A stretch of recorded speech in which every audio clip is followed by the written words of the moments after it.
Do any of y'all know anything about the latest Israeli-Palestinian peace negotiations? I don't. No? No. Like the origins of the Israeli-Palestinian peace negotiations? Like how it started? You're trying to embarrass us? No. The latest peace negotiations between Palestine and Israel. Oh, jeez. I heard of like the revolution going on in Israel, but I don't know anything about the current peace negotiations. Anything about how it started? I wasn't it like, okay, I don't know, it was like religious activists in Israel were pushing, I don't know, I want to make myself sound stupid. No, that's okay. No. Okay. Cheeseburger. Perfect. No, yeah, I don't know a whole much about it. That's This whole thing We just to make appreciate us it look more than I ignorant. know. Do y'all know anything about like the origins of the Israeli-Palestinian peace negotiations? Indeed. You do? All right. Don't Tell ask us me now. about it though. Why? I know like the grand picture of what's going on. Yeah. Can you give us some details? Dave, you wanna back me up? The U.S. put Israelis there after the Holocaust, and the Palestinians are upset about being displaced from their land.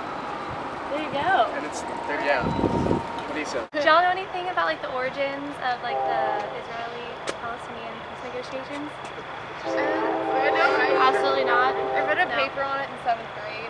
Oh, do you So, remember anything? I mean, like barely, and not really. I don't know if I want to say anything in case I get it wrong. To, like, No, it's fine. embarrass myself. No, really, it's fine. Let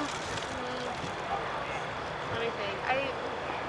I know it started. It was like a dispute over the land, and that they both felt that they had claims to land, but the land was given to the Israelis privately, and as a result, I know like, there's a lot of tension, and the Palestinians want their land back, and there's been like, threats of bombing and violence, but that's tough. Hey, that's perfect. Okay. Thank you. Hey, my name is Najla Abdullah and I'm the president of the Muslim Student Association at UGA. I wanted to say a few words about the what is happening in Palestine right now. And the way I see it, like everything that's happening to both sides is really heartbreaking and it makes me really sad.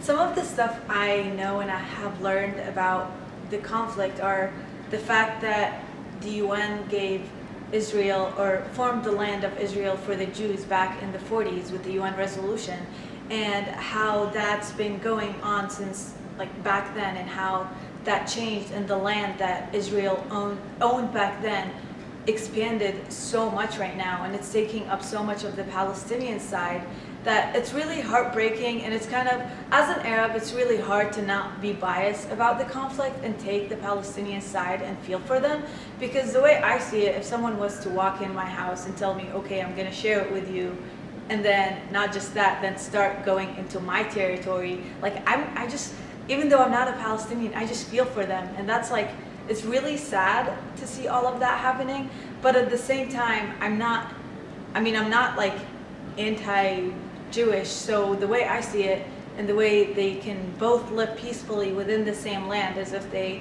stick to the one-state solution. The one-state solution is basically both sides would live there with full rights, equal rights, and they would have a government of both representation. Palestine is not in the best condition, as you know, anyone who's turned on the news channel can tell you. You know, the living conditions aren't good. They're, you know, the drones, their houses, half of them don't even have houses to live in. They're all in like refugee camps. You know, Israel is taking over the land, and in such a way that they're kind of stuck. They can't really do much.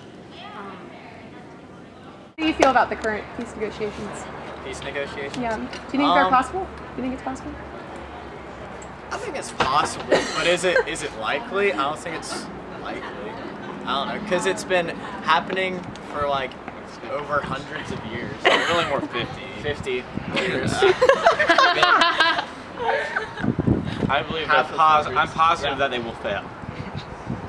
Well, You don't think they'll happen? I doubt. the last time anything happened between that with like Israel and Egypt, between the peace negotiations with Jimmy Carter in the 70s, the Egyptian president was assassinated almost immediately afterwards. That was the Israeli. Oh, no, it was Egypt.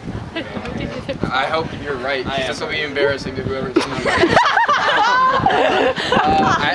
I think we need to get the United States military out of the Middle East if we want militant groups to stop usurping sovereignty of the nations.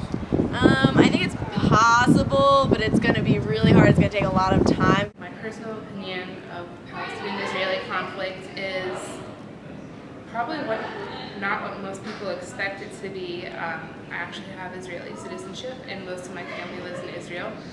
A lot of people don't know this, but about 1 in 5 people in Israel are Arab or Palestinian. So because of that, and because of my experiences there, I do believe peace is possible.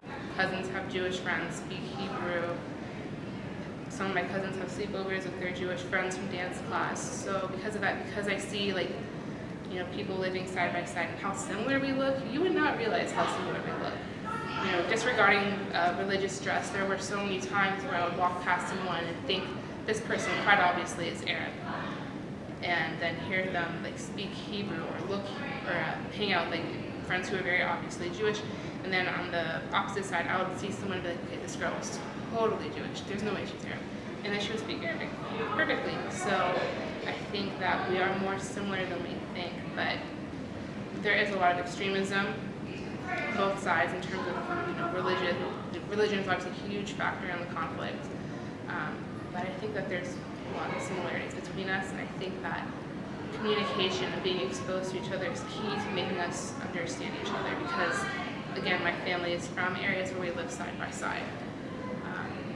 So while the past definitely has flaws and mistakes, and politicians have in general kind of screwed things up with very flawed policies, I do think that the people, if they were to understand each other, could find